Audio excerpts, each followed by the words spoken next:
Welcome to the ultimate crowdsourced personal finance show. This is your Friday Roundup. You're listening to Choose FI Radio. The blueprint for financial independence lives here.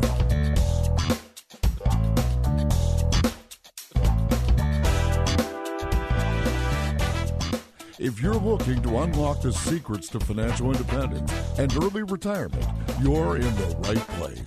Stay tuned and join a community of like-minded people who are getting off the hamster wheel and taking control of their lives in the pursuit of financial independence. Choose FI, your home for financial independence online.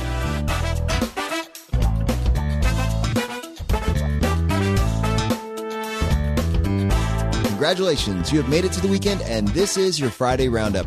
Super excited to chat with you guys today and talk about my favorite topic, financial independence. And to help me with this, I have my co-host Brad here with me today. How you doing, buddy? Hey, Jonathan, I am doing very well. Yeah, everything's going well over here. I'm excited to chat about the episode on Monday with Miles. I think that was a fascinating one. And yeah, I think we just have a lot to go over today. So this should be a fun episode for sure. No kidding. This is going to be absolutely packed full of information.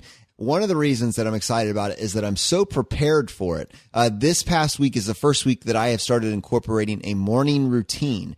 And I've been seeing this all over the place, and it's talking about world-class performers and people that are at the peak of their game have really adopted a morning routine into their daily life. And I thought, what would that look like for me in the particular space of life that I'm in right now? And my job currently is to focus on producing an awesome show for you guys twice a week on Mondays and Fridays. And the quality of the show is directly related to how much time and effort Brad and I put into preparing for it. And so with that in mind, Brad, I told you maybe in passing, but I'd love to give you a little bit more information about it. I have started incorporating the library into my morning routine. Wow, Jonathan, that's cool. Obviously, we are huge friends of the library here at Choose FI, but I didn't know morning is somewhat surprising. I don't think our library opens that early. So I'm curious to obviously, tell me more. What time do you get there? What does this look like? Do you just sit in the middle of the library, grab a chair? Tell me more. I love it. Actually, I tried to go to the library at 9 a.m. and they were closed. So I sat in the parking lot the first time doing my prep. But once I found out that they consistently open at 10 a.m., during weekdays, then I readjusted my schedule. So basically I wake up at 6. I get my mindfulness and exercise routine all built into that first 2-hour window, have breakfast with my wife and son. And then by that point, I prep and I go to the library. I get to the library at 10 a.m. and I do show prep from 10 to roughly 12 or 1, somewhere in that range. And that basically is baked into my day 4 days out of the week solid. And then I schedule the rest of my day out from there. But by having that consistency, that time set aside, I'm finding that my productivity is just going through the roof. Wow, that is really cool. So you're really sitting down and locking out specific hours for, let's say, show prep or, I don't know, email or something like that? Like, is that how you're structuring your time? Exactly. So by, first of all, getting that exercise component done early in the morning in a dedicated spot, going to the library with all of that done, all of those kind of things that are competing for your attention. Oh, I shoulda, woulda, coulda, shoulda type stuff is out of the way. And then from 10 to 1 or 2, I'm just locking in on reading the book for a guest that maybe we have coming up, going through all of the different comments and threads from our Facebook group and figuring out what is going to be good content for this next week's show, taking the time to organize topics and think about what do we really want to try to cover this week, going through our email and making sure that I respond to all the emails that maybe have just been piling up over the last couple weeks. But I do it in a very batch process manner. I mean, and you can tell, I'm sure you've been able to see from your end that things are getting done. Yeah, no doubt about it. I mean, we use an email software called Help Scout, to everyone out there listening to this.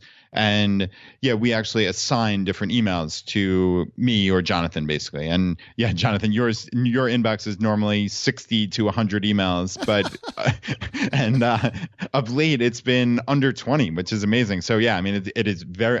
I logged in the other day and I'm like, what on earth is he doing? This is great. It's really cool. And I know that you are actually paying for a co-working space. So I'm sitting in their library thinking, I've really figured this thing out. Like, I've got Brad on this one. Well, I actually just canceled my co-working space about a week ago, which is funny. So I will see you at the library then. Yeah. I need to. It's funny because I was thinking that this morning. I had no idea we were going to talk about this on the podcast, frankly. But I was just thinking that I really do need somewhere to go. I mean, if it's, I don't know, a Panera, or really the library would be the best option. It's just, for some reason, it didn't even cross my mind. But obviously it's quiet, there's Wi-Fi, and it's a nice, comfortable place and a good environment. So yeah, I'm going to check that out, just because being at home, it's just, there are too many distractions. I try to be good, but it's easy to sit up here and then, I'm going to go downstairs and get a snack, or even do something productive like exercise for 15 minutes. But that takes up time. And we've found, you and I, Jonathan, that batch processing helps just so much that I think I mentioned this maybe about a month or two on the podcast, that Laura had this challenge for me, which is basically just take a timer, set it for an hour, do as many email responses as you possibly can, and make that the 1 hour you do email that day. I swear I got more done in the 2 days. So I did it 2 days in a row. I got my inbox down to 0. It was like the most liberating, freeing feeling, as opposed to the normal, basically overwhelm of email. There's just always this email in the background. That's like one of these things we love, obviously, that we get so many emails from the community, but we just cleared them out and we have another 100 sitting in the inbox now. And it is mentally difficult to have that kind of, weighing over you. So just dedicating that time and knocking things out. And this transcends email, obviously. Jonathan's talking about preparing for the show, and that's a great idea. So Jonathan, I'm curious, what does it actually look like in the hours you're at the library? Where do you sit? Do you walk around? So when I got there, I realized that they actually have a couple individual working spaces with a door that you can close. Now, you're limited to a 2-hour limit on those, especially if there's somebody that's waiting for it after you. But if you get there right when the library opens, you have your choice of one. You won't be competing for it. If you get there at 11, maybe not. So I go in there and I grab that right away. And I realized that there are library regulars. Now, this is very interesting to me because I know why I'm at the library Monday through Friday. I have a very intentional purpose for being there. This is now going to be part of my lifestyle going forward. And I love it. I feel like I've figured out a secret to the universe. But there's these other people that are there every single day as well. And I'm thinking to myself, okay, what is your story? What is your story? And that is wildly fascinating to me, especially as I see these same characters over and over again at my local library. But anyways, I get there, I lock down that 2 hours of space. I use the first hour to basically tackle emails and batch process. Then I go into show prep. And then if at that point, if I run out of room and I feel like I need to leave it to give it up to somebody else, then I move out to the common area, which there's still tons of tables, plenty of private places. Then I can kind of do a little bit of stuff that requires less mental focus. Gotcha. Okay, that makes sense. So are you, with all these regulars, are you stealing someone's conference room? Well, there's only two. They have two individual working spaces. So you basically have a cubicle and a chair there. You can just sit down, grab it. You can close the door. Total privacy. It's your sound cube, man. I mean, I'm telling you, this is what you've been looking for your entire life. I promise you, you'll love it. But you can only have it for 2 hours. So you got to make total use of those 2 hours. Gotcha. That's funny. And just real quick, what does your exercise look like in the morning? So I do my pull-ups. I do dips. I do the kettlebell swings. I do 50 push-ups. I do have some other stuff, but I try to just keep it pretty focused on those 4 exercises for now. It's kind of a total body workout, but it's very simple. It doesn't require a lot of, machinery or expensive equipment. I think in the afternoon, I'm going to move back and I'm going to start doing a run or a jog and separate it out. So you kind of have 2 different touch points for exercise throughout the week. And I'm glad you brought this up because this actually talks directly about our Skinny Waist Fat Wallet Challenge. And one of the things to me that's been so interesting is that the FI community is so focused on life optimization, so focused on tying health and wealth. And when you add that, you add the extra piece of community to this and what community can actually add to this puzzle, you realize that when the people that you're surrounding yourself are all also interested in health and wealth, your results are exponentially increased. Yeah, no, I hear you. What do you expect this Skinny Waist Fat Wallet thing to look like? Because, I'm a little unclear, so hopefully you can tell the audience more. Yeah, so I'm basically hoping to leverage the power of having a community of people that are focused on stuff so you can get that one idea from someone else that's really latched onto something. Maybe they just have this one thing that they're just crushing it and they're 10xing their results by doing this one thing and you had never even considered before. If we have 10,000 people plus that are sharing their ideas for how to biohack the system over a 12-week period of time, this could be the best year of your life from a health and wellness perspective. So what I thought we could do is post a thread once a week. So the first week, and it'll be the thread that just went out yesterday. We'll say, what are your goals for the next 12 weeks? What would you like to see accomplished? And we'll just keep it on this one thread so it's not taking up everything else.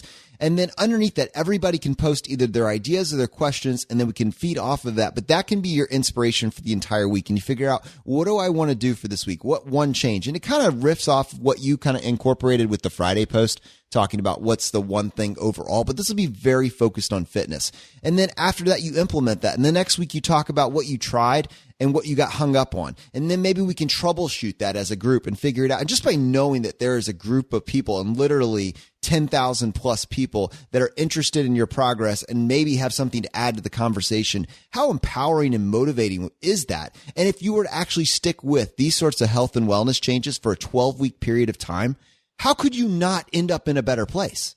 It sounds like a slam dunk to me. That's really cool. So should we set up a short code for people to get to that?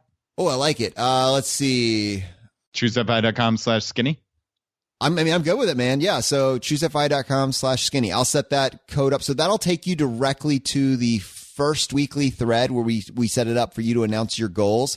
And then from there will be a new thread each additional week to ask you about your week 1, week 2, week 3, week 4 updates. And we're going to do this for 12 weeks. On the final week, week 12, we're basically going to be sharing almost as a reflective look back at where we are now and whether or not this program was a success or what would make it better. So yeah, go to ChooseFI.com/skinny. It'll take you to the specific thread to get started with the Skinny Waist Fat Wallet Challenge 2018. And I suspect that some form of this program will carry on into the future.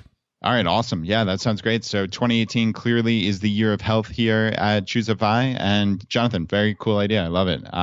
Unquestionably, we talk about life optimization, and this is a huge part of it. So it can't just be about money. It has to be about the holistic person. And yeah, health is a huge component of that. So very cool. And I just wanted to give a quick update.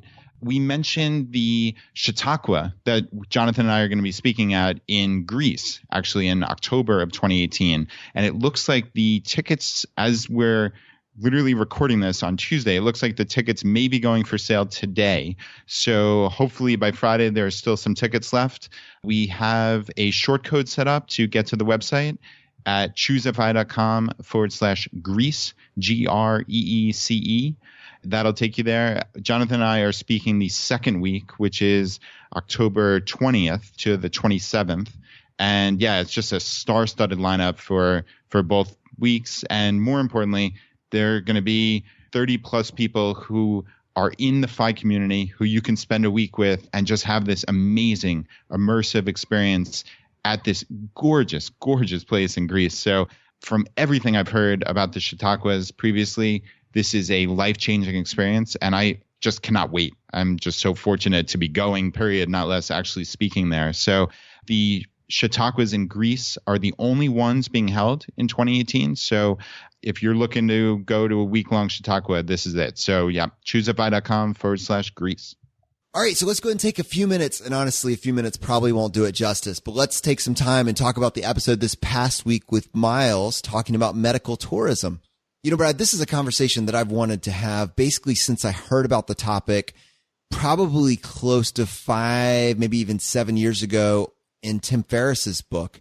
And I'm trying to remember now which one it was, maybe the 4-Hour Work Week, but that was the first place that I ever heard about medical tourism. And honestly, I never knew anybody else that was actually doing this. And to be honest, Tim Ferriss is not the most relatable guy. And I say that as a compliment. Some of the stuff he accomplishes is absolutely incredible, but it doesn't always feel like something that I can do. You know, it feels like it's next level stuff that maybe I aspire to, but it's for world-class performers. It's not for the guy next door.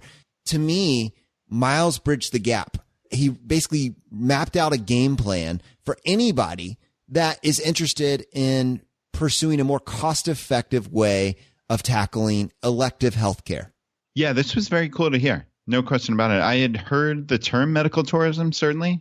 I think I'd heard it like you in reference to the 4-Hour Work Week.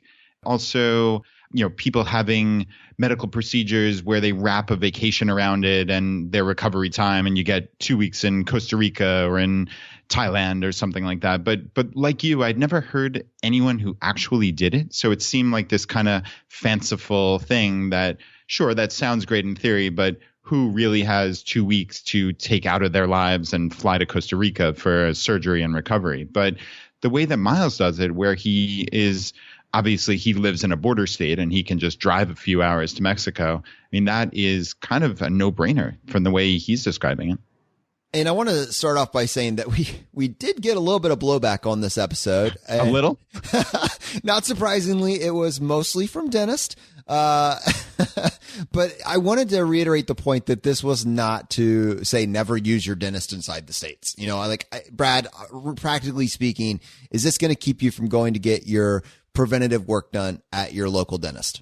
Absolutely not. And I cannot imagine that one dentist in America will lose one patient basically because of this. So I'm not too terribly worried about the state of our dentists out there. But yeah, we did get, I was frankly surprised how many emails we got from dentists and hygienists across the country basically saying, I love your podcast, but this episode just didn't work for me.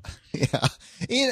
And you know, I guess there is a personal aspect to this that it's hard to kind of take one step back from it. But I wanted to say it was interesting to me that it was specifically dentists and hygienists, because obviously that's what the emphasis of the episode was on. But in my mind, the actual dental work was the least relevant part of this. I mean, I know we had a specific example of dental work being done and how you could do it. But in my mind, this was a talk about healthcare and how someone can optimize that and make a choice, a financial choice that's in their best interest based on the resources that they have available to them, namely time and money. If you have both of those, you can leverage those assets together to crush the cost of these elective procedures. Yeah, and that was what you talked about in the episode, which was making purchasing decisions from a place of power.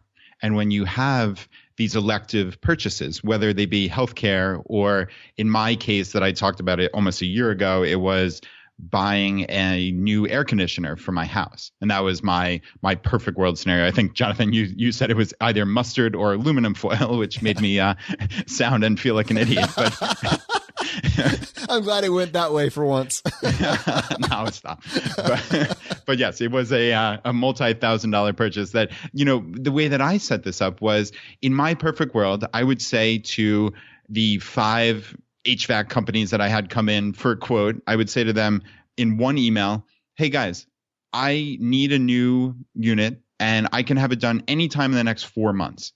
This is the amount I'm willing to pay. And any day, if things are slow or you just want a little bit of extra business, here I am. Just send me an email. That is coming from a position of power and making a purchasing decision from that position of power where I don't need this imminently. This is not a catastrophic or acute issue like, you know, to go back to the healthcare where Miles was talking about a heart attack or a car accident or something like that. This is elective. So to be able to try to weave that into your life, try to think about ways that you can do that where this is beyond medicine. This is other big purchasing decisions, not mustard or aluminum foil. Obviously, nobody's doing that for a $2 jar of mustard, but something big.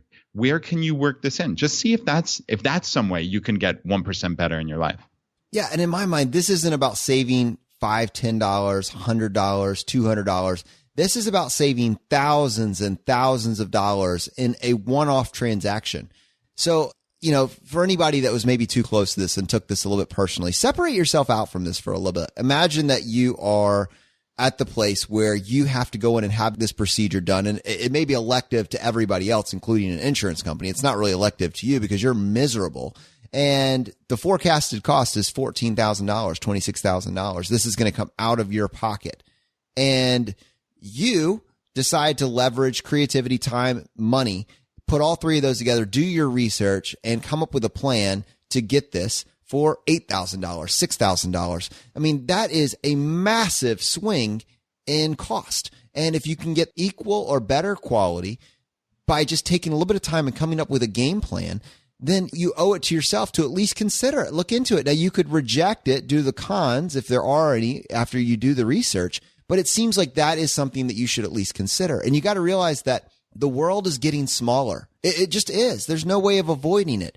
And for the few, the select, you know, the people that have discovered the superpower of Phi, you are positioned to be the early adopters and benefit from this information. One, because you have the assets that we talked about earlier. And then two, specifically because you're listening to Choose FI and you're inside this community, you have immediate references that you can trust, immediate people that you can go to and ask them for their experiences. You don't have to go to the shady practitioner that doesn't have the qualifications. You can go to a group of people in one place that have actually done this, have utilized these medical tourism hacks in the specific one in the specific place that you're looking for. And you can ask them for their advice, take their recommendation, and save $10,000+ That is a conversation that's worth having. And it goes so far beyond Los Algodones. Yeah. And like Miles said, do your research. That's a really simple concept. Like Jonathan just alluded to, the world is getting smaller. It's so easy to get information now. So I guess there are 117 dentists in this one little town. And there are Yelp reviews, right? There's Miles telling our community what specific dentist he used, right? I'm sure he'll pop in. I think we had a couple questions on that specifically on the post on Choosify with the show notes. And hopefully he'll chime in with his exact dentist. Someone in Arizona or California potentially could go there. And that's kind of neat. This is a small world. We're not saying go to Mexico, go to Costa Rica, go to India, and just find some random medical practitioner and go under the knife, right? Like that's ludicrous. So, unfortunately, we did have a couple of comments like that from dentists in our community. And, it's kind of sad. Like clearly we're not saying just go anywhere and get your medical procedures done because they can be done as well as in the US or wherever. It's do your research. And if you find that you can get a top tier medical practitioner, be it a dentist, a cardiologist, or just a general practitioner, right? Then maybe it's worth considering if monetarily, when you include travel time and expense to get there and such, if it makes sense. To me, that's not unreasonable at all. And this is getting to be a small world. We in the FI community do think differently. Like that's something that is very cool. So why would we cut this off from being a possibility? So again, I don't mean to pick on dentists. Love my dentists. We have friends who own a dental practice. So this is not the anti-dentist show, obviously. It's, sorry, the Seinfeld joke of anti-dentite just popped into my head. It was so well timed. I was going to try and beat you to it, but I was waiting for a pause. We are not anti-dentites here. But I mean, clearly, if we were talking about cardiologists, we would have gotten 10 emails from cardiologists who said, oh, no, you can't get heart procedures done anywhere but in the U.S., right? Like, unfortunately, we delude ourselves, right? Like when our own self-interest is it hard. And that's something like intellectual honesty is really important. And Jonathan, you and I talked about this offline, and you said yourself, if somebody or we were, quote, attacking pharmacists in your old life, you would have reflexively stuck up for pharmacists without even really thinking about the merits, the full merits of what we're saying, because that's just a reflexive thing. But I think like what I've been trying over the last year is to kind of subtly influence people to really change the way you think. And that is the easiest way to have a successful life. And this type of intellectual honesty is really important. Listen, it stinks that this happened to be an example about dentists, but again, it could have been about cardiologists or podiatrists or ophthalmologists. Who cares, right? Like it's just an example, but you can't get bent out of shape about that. Clearly, no dentist in America is going out of business because Miles talked about it on Choosify. So you got to put that kind of stuff aside and see the bigger issue here. This is about how do we move forward as a community, being intelligent and considering all our options. And I think that's a very, very empowering note. Brad, I love that you mentioned all the people that we didn't tick off with this episode because I'm going to play a voicemail to intentionally do that. Just poke the bear just a little bit. Nice. Hi, guys. I just wanted to give you a voicemail to let you know that was an excellent episode on the medical tourism. As an American expat that's lived overseas for the past 10 years, I can attest to the high-quality, affordable care that you can receive. I've gotten $300 MRIs in Moscow. My daughter went to the emergency room in Estonia, and the total bill was $80, including medication. I've gotten seen by doctors in Singapore, $30, 30 minutes, I'm out the door. I've had dental work done in Portugal, $50 for cleaning and exam, $40 to have a filling put in. Just excellent information, and I'm glad to see that you're continuing with the high-quality content of this show. Thanks. Yeah, I love that. And I think what you see is that this is a framework for looking at life and looking at a big piece of life. I mean, Miles even coined the phrase for medical independence, right, Brad? Yeah, he did. I like that. And yeah, how Drew mentioned MRIs. Actually, we got an email from Deanna from our community who said she wanted to respond to where Miles said that the cheapest MRI he found in the US was $3,300. She actually found one for $550 in her local area in, it looks like Cleveland. And she said, we have found an imaging center here in Ohio called Advantage Diagnostics, who has super low prices for diagnostic tests. While they do accept insurance, they also publish self-pay rates. And she actually sent me the attachment. And she said, tell Miles to come to balmy Cleveland next time he needs an MRI.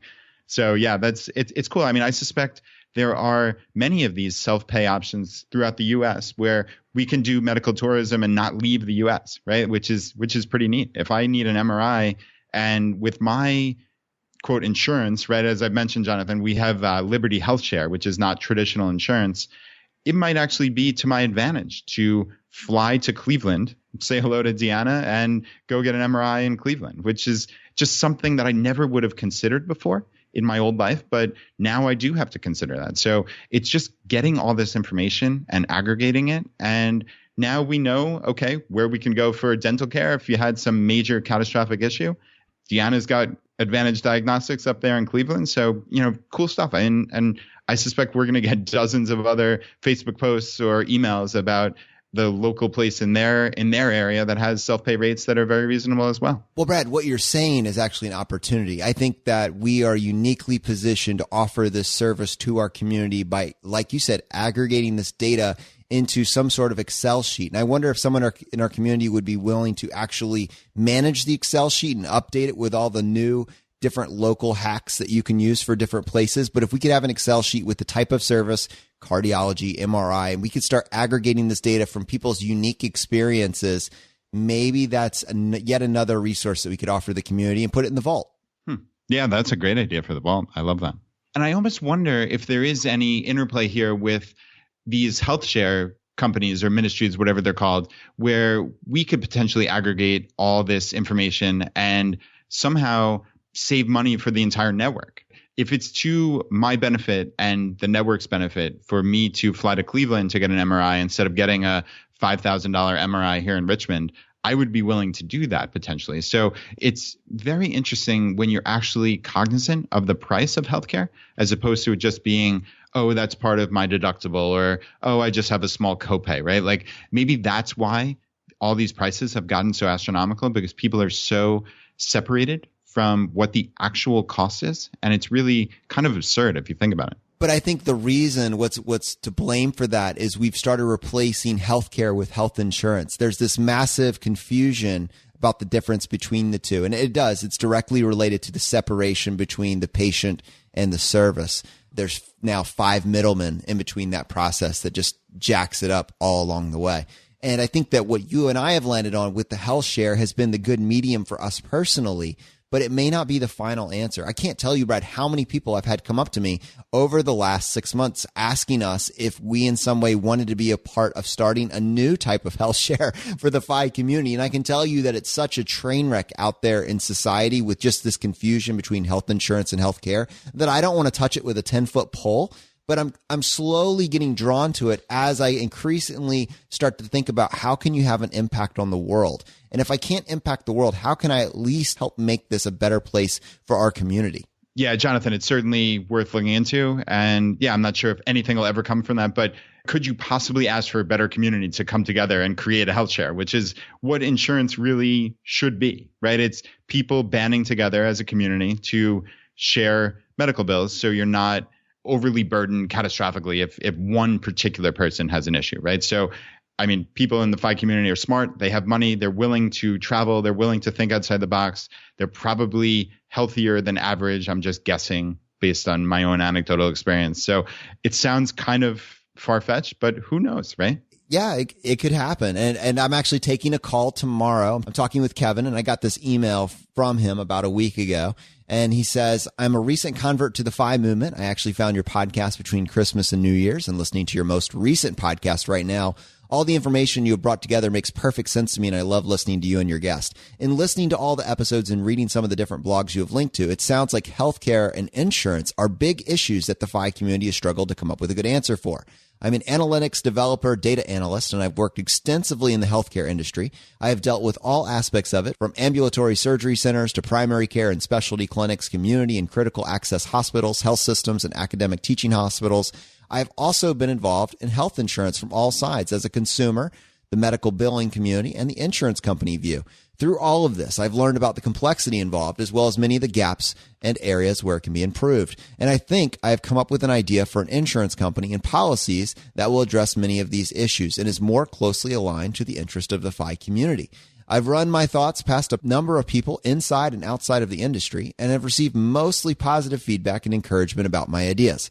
Some of the highlights include reduced costs by sharing some features of organizations like Liberty and MediShare, reduced overheads by having a single shared risk pool, think effectively of self-insuring as a group, guaranteed full pay for medical providers at negotiated rates, and more. I mean, the list goes on. He says, if I've caught your attention, I would love to share the details with you and get your help to find out if there's enough interest in our community to support this. So I reached back out to him and I said, to be honest with you, I'm really conflicted about getting involved with this just because I know what a minefield it is, but you had me at hello. So let's go ahead and hop on the phone. So we're going to be hopping on a call tomorrow, and I look forward to hearing a little bit more about this. And this is so interesting because even at Camp Phi, I had Joel from Phi 180 come over and pitch me on this exact same idea. So people are starting to think this way. Is there a smarter way to do this? And I got to say, of all the ideas that are out there right now, Liberty and the other reflective health shares, they most closely align with kind of this overall concept. It puts you closer to the cost, but there are flaws with these different programs. And maybe there's something that's even better. And I don't know if this is even possible, but why not look, right?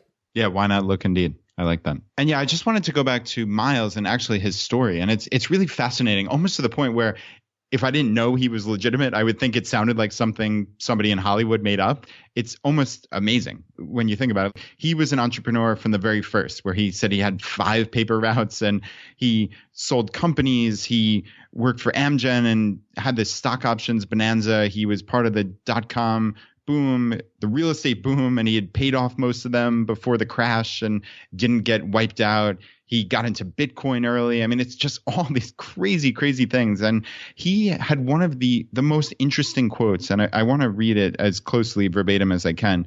And he basically said, I'm able to sniff out an opportunity. I've been willing to be the guy to get off the couch and to get out there and get my passport, jump on a plane and go somewhere and see life for what it is and be open and like a sponge, be willing to see opportunity and to make decisions based on very intense analytical research, but research that would only come from my own personal experience. And to me, that was one of those kind of lightning bolt quotes where that really ties into a ton of themes that we've talked about here at Choose a FI over the last 100+ episodes. And taking action. I mean, clearly, Miles is not someone who's sitting on a couch doing nothing, just taking in information, right? He's taking in tons of information, but he's taking action, getting off that couch, jumping on airplanes if he needs to, which, could be a metaphor, but it might be real in his case, literally leaving Australia and jumping on an airplane and exploring and going to the US and figuring out what options he had. It's that talent stack that I'm always talking about, where he said, this is research that would only come from my own personal experience. And what I kind of drew from that was saying he has this personal experience of all this different information and all these different life experiences that he's taken in. And by synthesizing those and putting them together, he's able to see uniquely for him. He's not saying he's the worldwide expert on sniffing out opportunities. He's saying for him that he's able to take these experiences and all these different knowledge bases and mental models and putting them together and create something great. And that's just really, really cool to me. He's open to new opportunities. We say you cannot be closed off. You can't be closed-minded. You have to just expand your horizons, even if that means it's uncomfortable. The medical tourism for dentists or cardiologists, as we talked about jokingly before, it might be uncomfortable, but you have to open your mind to new opportunities. So to me, that's what it is all about. It's about learning, having that talent stack, just trying to get better, looking for new experiences, and be willing to fail. Miles said there were instances where he missed out on things because he wasn't potentially open to them, but maybe that's fine in the grand scheme of things. He's had so many hits, so many successes, but maybe he just wasn't ready. Maybe that talent stack wasn't ready for that opportunity at that point, but you just learn and you grow from it. And he learned something from those opportunities that he passed on. So to me, that's not some catastrophic, oh no, I can never get over it. It's okay, that's now part of my mental model for moving forward. And that's the key to success.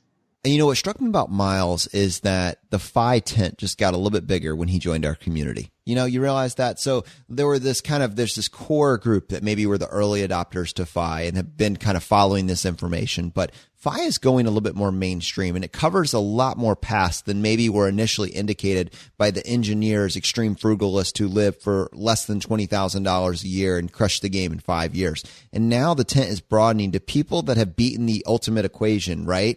People that at this point in time never have to work for money again. Not to say they don't work. Most of us do some form of work, but the choice is optional. And he kept landing on this. Do you realize how much emphasis he put on this? I don't have to work anymore. I still do because I get passionate about this stuff.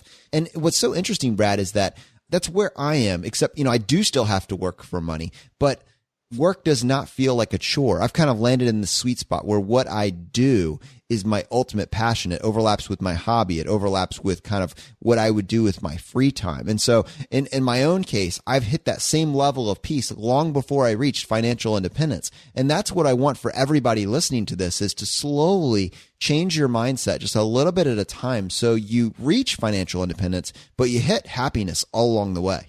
That's brilliant, Jonathan. And that clearly that's the goal, to find what you want out of life. It's amazing for you that you did find it before FI, right? And this was a fairly rapid journey for you, right? If you're completely honest, this was amazing when you think about it. Yeah. And who would have thought it didn't involve, a 6-figure career in pharmacy with no debt moving forward? I mean, my path was pretty mapped out once I was debt free and I had that, I had that 6-figure income. That kind of sets itself when you maintain that 50% savings rate. The easy money would have been on that being the bet. But just because I decided to take the time and focus on my passion with the operating from a place of financial strength by not having any debt, earning enough to at least cover my bills, and 1 to 2 years of expenses saved up. I mean, really, it adds a lot more flexibility to the puzzle. Yeah, and it wasn't just luck. You made a concerted effort to pay off those loans. You would not have been able to pursue this FFLC and working on Choosify full time if you hadn't paid off those loans, because obviously you wouldn't be in a financial position where you can do it. But you paid off your loans, you paid off your car, you cut your life expenses to the bone. That was a position that you could take then to pursue this amazing opportunity for your true passion in life. And Jonathan, you were on this glide path. You had paid off your loans. You had a fantastic salary, and you would have reached FI traditionally in probably, 7 years, 5 to 10 years, let's say. That was fantastic. But because you opened yourself up, and this reminds me of a quote that Miles said, which is, opportunities seem to come towards me without me expecting them to. That is really a kind of cool mindset if you really dive into it, which is he's opening himself up to serendipity and to luck and to, again, that talent stack that he has built up. He is opening himself up to the world providing him with these opportunities. That is a cool position to be in, where you can let fortune take you. Somebody might have a conversation and see this amazing opportunity, but say, oh no, I'm in debt. I could never pursue that. I couldn't jump on an airplane to the United States if I lived in Australia and pursue that. But Miles could. And Jonathan, you could pursue FFLC with Choosify because you had gotten all your ducks in a row. You had paid off $168,000 in student loan debt. You had paid off your car. You'd done all these things that I just mentioned. So this opportunity came towards you without you expecting it to, but it was there and you were able to jump on it. And that is a position of power. And it's not unique to me. It's what you see over and over again with people in our community that have positioned themselves for opportunity by increasing their savings rate, by focusing on the expenses that add value, by being more intentional with their life. And so that is ultimately what we see over and over again. I love sharing the stories. I think it's not just your story. It's your story and your path is cemented by other people's experiences, which is why it's so powerful to highlight how connected this community actually is. And to illustrate the power of community, I want to play a voicemail for you that I got from Stephanie. Hey, Brad and Jonathan. My name is Stephanie. As usual, I listened to your podcast on my morning commute into work yesterday on Christmas. I work as an oncology nurse and am also mother to my 3-year-old son, Benjamin, who was born with developmental delays and special needs. This past August, I felt completely suffocated by our debt and had anxiety knowing I did not have a complete grasp on our financial picture. Upon finding the FI community, though, and specifically your podcast, it's been literally life-changing, as is frequently mentioned by other guests on the show. First and foremost was to get on board with actively budgeting. This has become the bread and butter of our financial clarity and has alleviated so much stress. Since August, I finished paying off my school loans, finally, after 10 years, paying off $11,000 in 4 months, in part thanks to my side hustle, which gained more traction once I became motivated by the pillars of FI. Underneath all of this, though, is my ultimate plan to secure financial independence for our son Benjamin and his future. Next, we will be revisiting the new 529 rules and possibly switching his money over to what is called an ABLE account for those with disabilities. I might not have learned about this option had it not been for your show and the Facebook group. I also plan on hacking our cable bill next month when our contract with Comcast ends. And lastly, we plan on getting set up with personal capital as well. We still have a ways to go for our debt pay down, but as we continue to make marginal gains in all areas, I know we will get there. Thank you, Brad and Jonathan, for your encouragement and enthusiasm. You make FI feel approachable, and I truly feel no matter where you are in the journey, there is great value in every episode, whether you are just starting out like me or a tried and true veteran. Thank you again, and Happy New Year to you both. Stephanie, that's amazing. Happy New Year to you. Thank you for the voicemail. Congratulations to you and Benjamin and your family. And yeah, I mean, that is just an incredible amount of action that you've taken in just such a short time. I mean, geez, paid off student loans, $11,000 in 4 months. You have a side hustle. You went to the Facebook group to potentially learn about the new 529 rules and how it can impact your son. Just a sincere thank you for the kind words where you said, we make FI feel approachable. And I think that's really what Jonathan and I are trying to do here twice a week, which is just make this a conversation and make it a community feeling where none of us are preaching from on high. There's no one path to this. It's just a journey that we can all take. And like you said, those marginal gains, you just try to get a little bit better, a little bit smarter, make better decisions, and just be happier and live a better life. And that's something we can all get behind. So again, Stephanie, thank you. And you see that, Brad. I mean, it's that you end up modeling the people that you spend the most time with. You end up kind of following their past, learning your hacks from them. And so in most cases, that ends up being the 5 kids that you grew up with in your neighborhood, maybe the friends that you made in high school or college, and maybe 1 or 2 coworkers. And that generally is the limits of your social circle. But in our case, you have the opportunity. They don't need to be in your zip code anymore. They can be people that share this common interest because you are simply willing to join a private Facebook group, right? And now you're getting all of these different ideas, and who you're modeling your behavior and your actions after radically changes overnight, because you don't just see what they're doing, but you also get to benefit from the results of what they did. And that is a powerful 2-for-1 combo. And I got one more voicemail that I wanted to play. And this is for the people that maybe are thinking to themselves, wow, this sounds really good, but I'm definitely going to be in my job for significantly longer, 5 to 10 years. And this would be cool if I could work remotely, but I don't know if that's ever going to be an option for me. And it comes down to whether or not you're indispensable for your company. And to this, I have a voicemail that I want to play from Jesse. Hey guys, it's Jesse from North Carolina. I wanted to call in today to talk about the importance of being indispensable in your job. So I know there's a lot of talk in the FIRE community about investing in yourself, but I really think that's a necessary but not sufficient approach. So the reality is, unless you become indispensable in your job, you're still going to have limitations. And investing in yourself and learning new skills certainly helps lead to being indispensable, but there's also a lot of other factors that contribute to this, like your personality, motivation, attitude.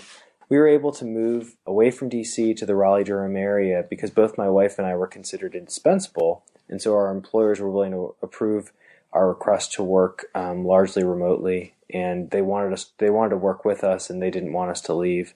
And we were certainly very happy in our jobs, and we're trying to work with them too, so we were able to find a win-win situation.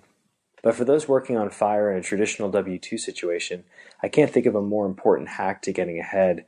This can lead to raises, scheduling flexibilities, promotions, autonomy, respect.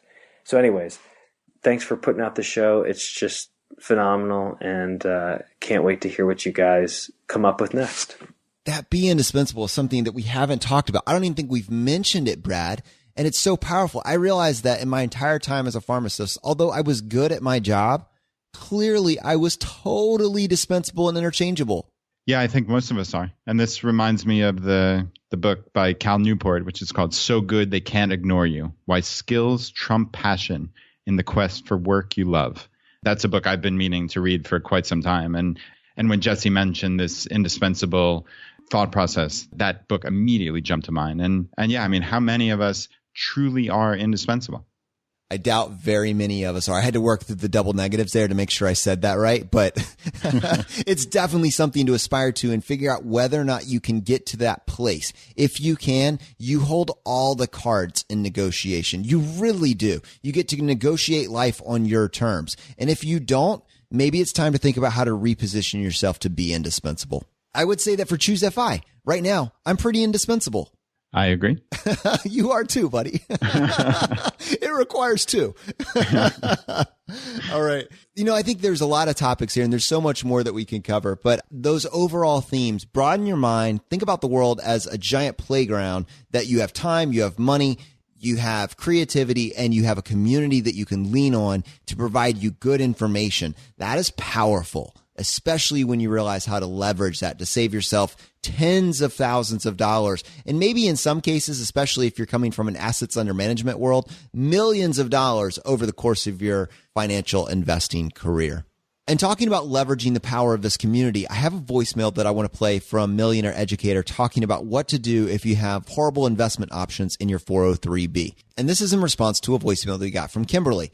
She says, "Hi, Brad and Jonathan. I enjoy your podcast and was just about to request one on teacher plans, 403Bs and 457s, when I saw your podcast and posted the following follow-up question. My husband is a teacher. And we have been taking advantage of both accounts. That seems great, except I recently read the New York Times series on bad 457, 403B plans, and I think we are unfortunately in one of those.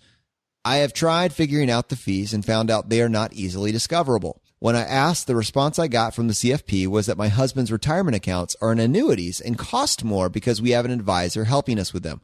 When I pressed him on the expenses, he said that the ongoing annual expenses on each account is roughly 2%. Ouch, I'm crying for you. Do you have tips on what we should do to either get out of this pickle or come up with a better plan? I'd be grateful for any guidance you guys have, or if you think Millionaire Educator would be interested in tackling it, that would be great as well." Millionaire Educator was interested in giving his feedback on this. So when I sent it over to him, he got back to us with a quick response, which I'm going to go and play for you now. This is the Millionaire Educator calling in to talk about what to do when you have very bad 403B or 457 offerings at your job. This is often the case of teachers who get stuck with plans that use insurance products.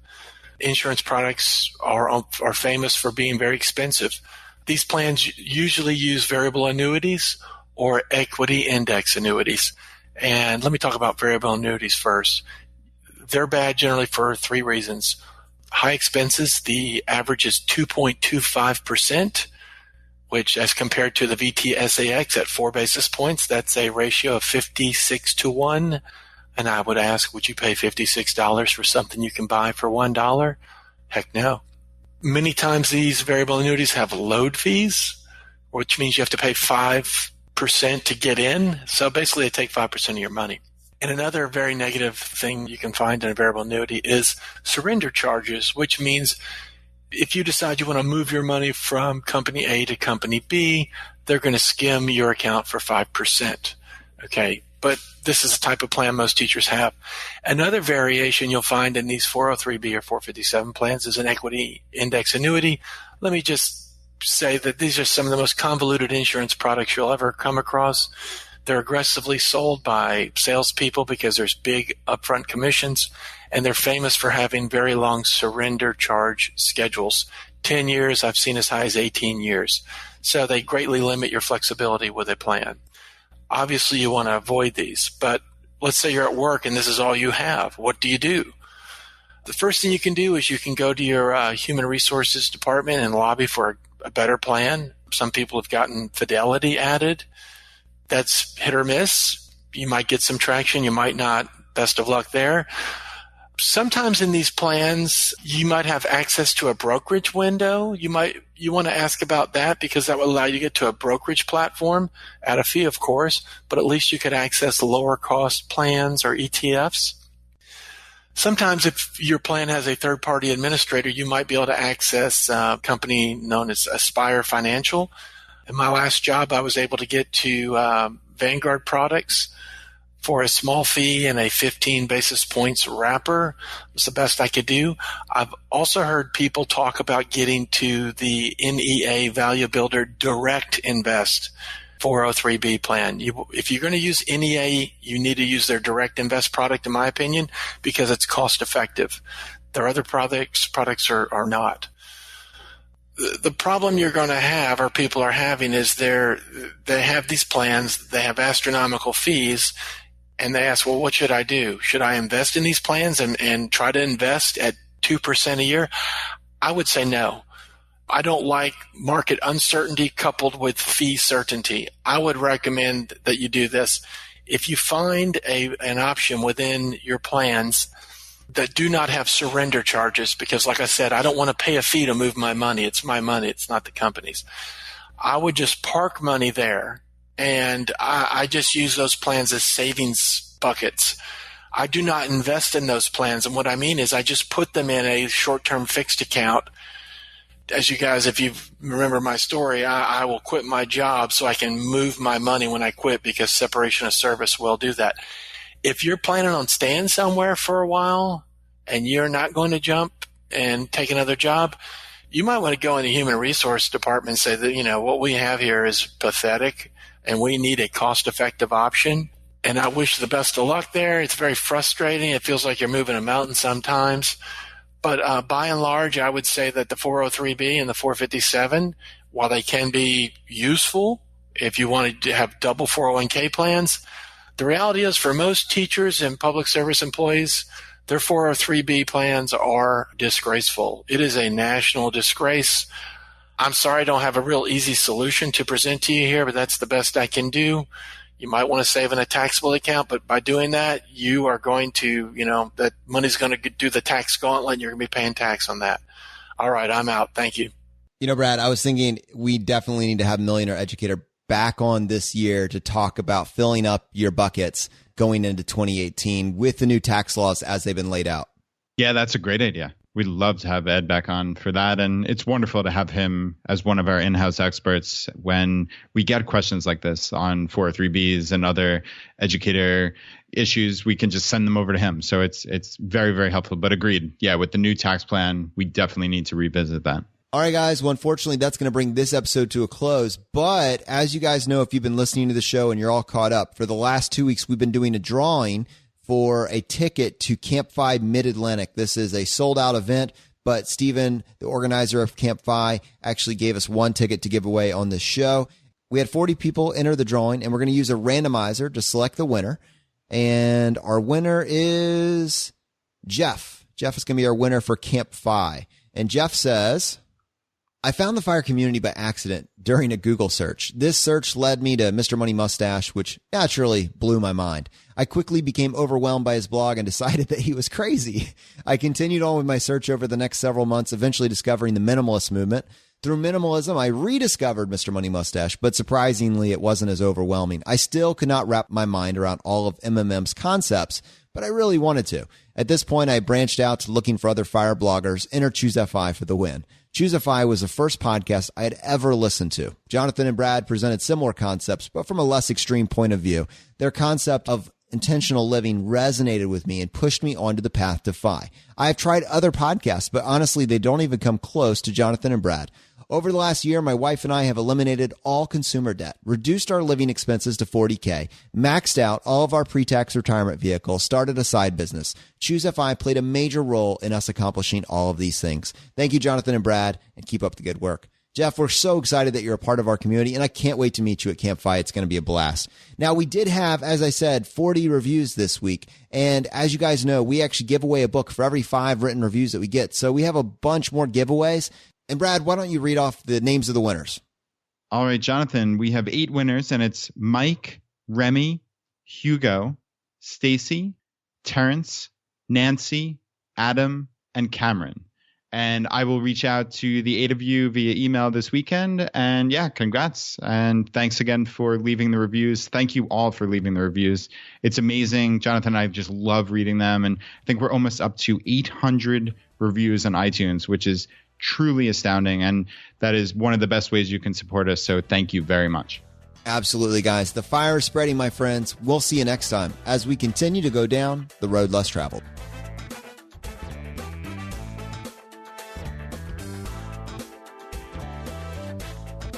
You've been listening to Choose FI Radio Podcast, where we help middle-class America build wealth, one life hack at a time.